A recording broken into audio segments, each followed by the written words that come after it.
بسم الله وعلى بركة الله. الختان ولا الطهارة كما يسميوها الوجادة ديالنا جاء في الصفحة 56 من الكتاب ديال الوجدة والعمالة باللغة الفرنسية اللي صدر في مدينة وهران عام 1912. المؤلف ديالو هو القبطان لوي فوانو. وطبعا بحال هذا الكتب يمهدوا للاستعمار ويسهلوا المأمورية ديال المستعمرين، والمعلومات اللي فيه ترصد جميع مناحي الحياة باش تتعرف القوة المستعمرة والبلاد المستعمر على مكامن الضعف ومكامن القوة في البلد اللي غادي يحتلوه ولا اللي راهم يحتلوه في وقت قريب. وعلى هذا الشيء المعلومات اللي تجي في هذا الكتب عندها مصداقية كبيرة.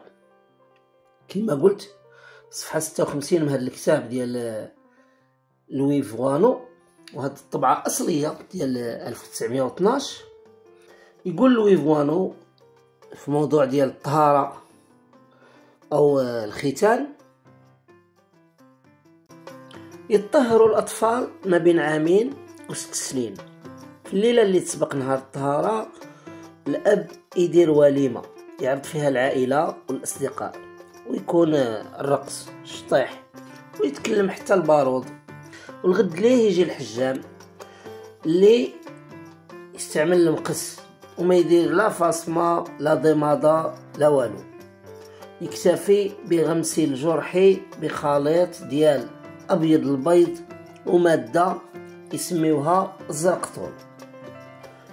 والنهار اللي موراه الحجام يعاود يرجع ويعالج الجرح بالزبدة باستعمال ريشة، ومن بعد العائلة تتكلف بهذا العلاج حتى يبرى الطفل بعد 4 ولا 5 أيام.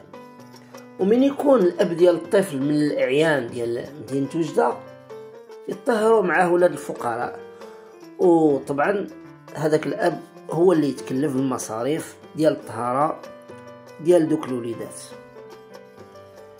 شكرا على لطف المتابعة. نختم بالصلاة والسلام على رسول الله وعلى آله وصحبه ومن والاه. لا تنسونا من صالح دعائكم، والسلام عليكم ورحمة الله تعالى وبركاته.